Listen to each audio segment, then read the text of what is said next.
Yo, what's up, everybody? It's been brought to my attention that not everybody has 2.5 hours to watch the entire patch review. You guys aren't committed. I don't get it. So it was suggested that I make a shorter video. All right. 5 minutes. Let's go.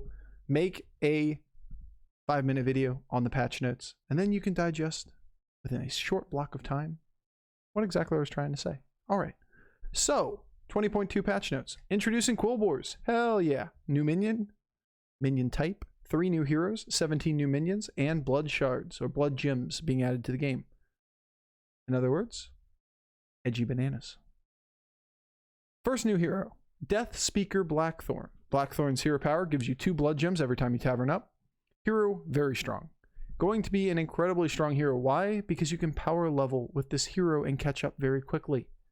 Turns out that if you can level to 3-on-3 and that becomes part of the meta, which I figure it probably will, having a 4/4 banked in your hand to recover quickly on turn 4 is a very, very, very useful tool to have.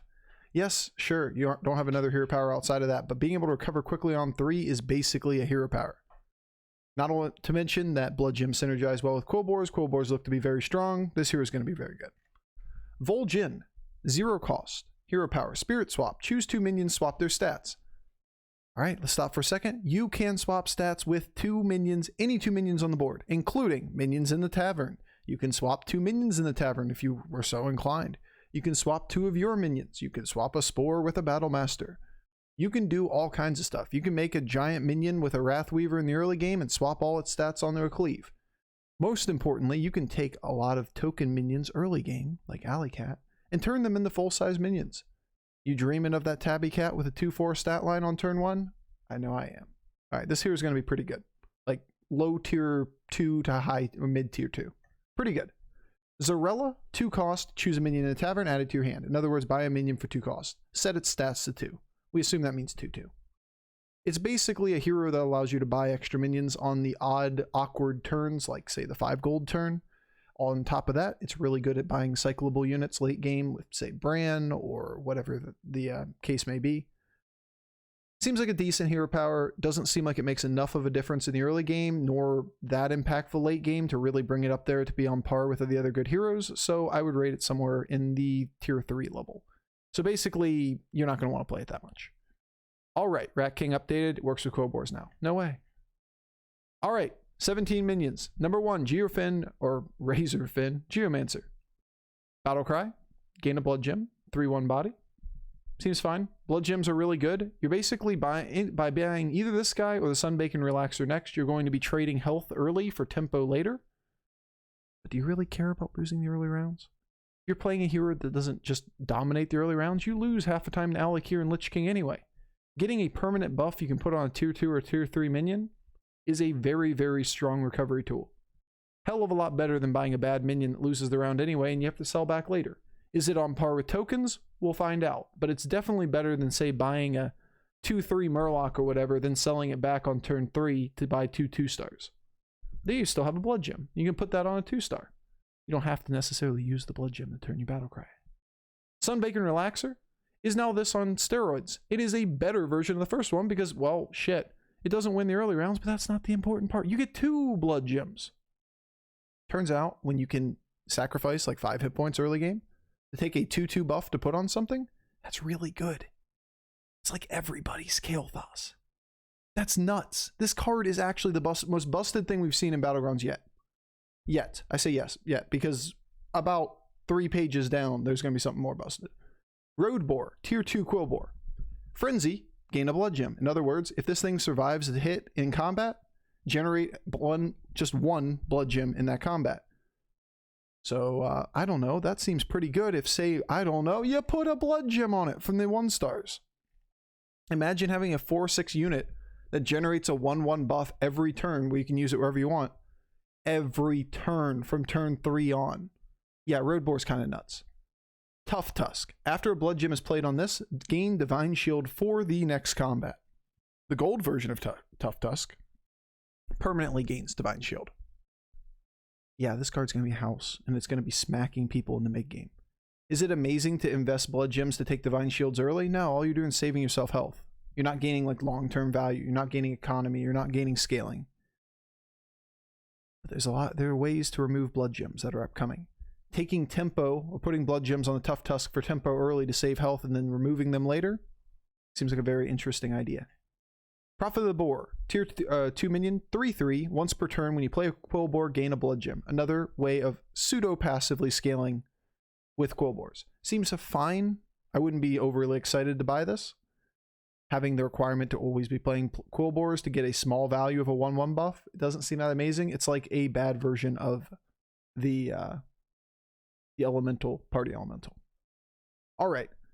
Now the card that is actually the most busted thing in the game, the Bristleback Brute. Tier 3, 3/3 health. With a first blood gem played on this per turn, give an extra 3/3. In other words, you buy this thing, it's a 3/3. You play a blood gem on it the first turn, it's a 7/7. Think about your turn, like the 8 gold turn. How often would you be able to deal with somebody putting a 7/7 on the board? That thing double or triple trades your board every time. Like, you don't have things that do 7 damage by that point in the game. That is a crazy stat line. God forbid you have ways of generating blood gems, I don't know, for free, upcoming, and you'll end up with an 11/11 on the following turn. God forbid you're Reno and you just gold this thing up front. Yeah, just casually taking a 13/13 on like turn 6. No big deal. Oh, just another 7/7 on it next turn when I play the next blood gem. This thing's gonna get out of hand. It's like a gold grubber on crack. All right, Banner Boar.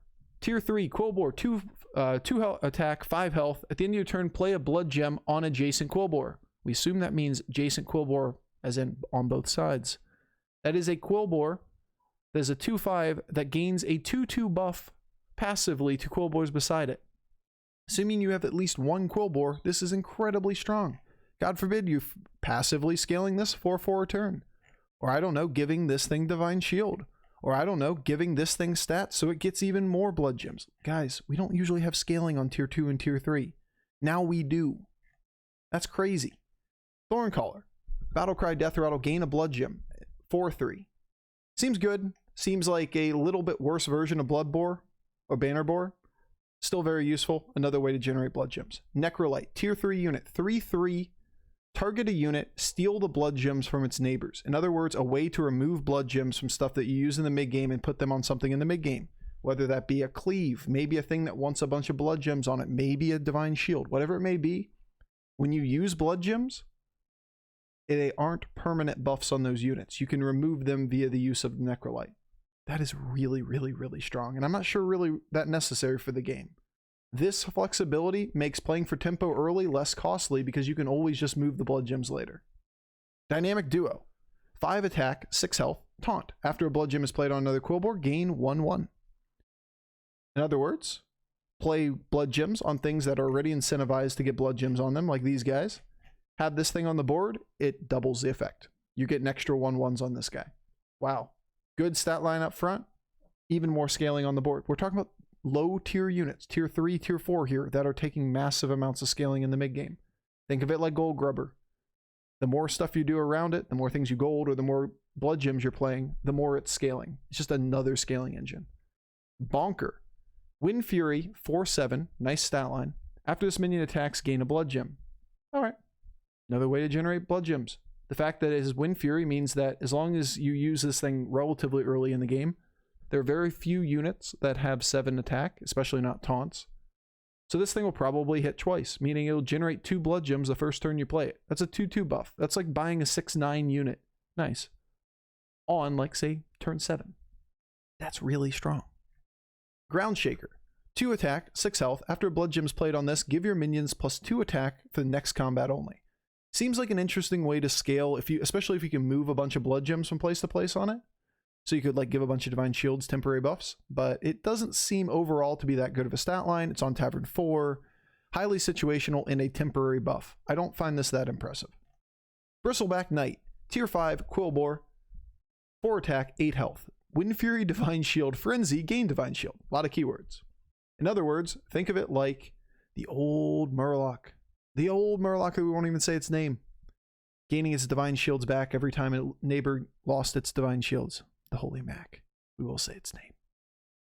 This thing can only get divine shields back once, but it's like having double divine shield, like a deflectobot getting its shield back. So in other words, a way that you can maybe say, I don't know, give blood shards to something and then get even more value out of the blood shards because you have multiple divine shields on it.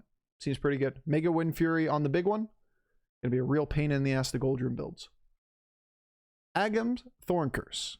5 stars. Now we're getting into the big boys. This was a 5 as well, but the big boys. After a blood gem is played on this, give a friendly minion of each type +1/+1. The 3/6 body. It's basically a menagerie piece and a way to move blood gems to a different unit and then buff the board. So in other words, generate blood gems, put menagerie on the board, take AoE buffs. Pretty strong. Interesting, flexible. Not sure exactly how much blood gem generation versus how many tribes you want on the board, but an interesting unit nonetheless. Agam, the Great Boar. Who's a Great Boar? He's a good boar. Yes, he is. Agamagan. I can't speak. Your blood gems give an extra 1/1. Well, we can see where this is going, right? Put blood gems on things, give buffs. This thing's a beast. Rotates out when Quill Boars are banned, not when beasts are banned. We got that confirmed by Cora, one of the devs for on the dev team. And yeah, seems pretty straightforward. Useful in pretty much any build that's running a lot of blood gems. All right, the 6 stars. Charlga. 7/7. At the end of your turn, play a blood gem on all friendly minions. Oh, you mean a 14/14 up front? Thank you very much. I'll take that. There's not a lot to say about this guy. It is a very high tempo 6-star and is basically flexible enough to be played on any board state. It's going to be like whenever you would take Eliza, Charlga is another option. Eliza fits pretty much any board state. Charlga fits any board state. Elistra in previous meta basically fit any board state. Tripling in the 6s got better. Imagine having an Agamagan. The good boar, he's a good boar. A great boar even. On the board at the same time. Blood gems on everything. Now give 2/2 instead of 1/1 a turn. It's like a shitty Calicos. Without having to play anything else around it, right? You can use your gold on other stuff. And finally, Captain Flat Tusk. After you spend 3 gold, gain a blood gem. In other words, spend 10 gold each turn, which you always do. You get 3.33 blood gems. You pair this with any gold refund. Like, I don't know, selling back a pirate or maybe having hoggers, all that kind of stuff. You generate a lot of blood gems. A lot of blood gems spent on other hero or units. Maybe you have Agamam. Maybe you have Agam. All of these other ways, you basically can take a ton of value off of this kind of stuff. 9/6 stat line is a little bit weaker than, say, a 14/14 on the turn it's played. So definitely slower, but high potential for crazy ass shenanigans on this hero or on this unit. All right, that'll do it. Good luck out there.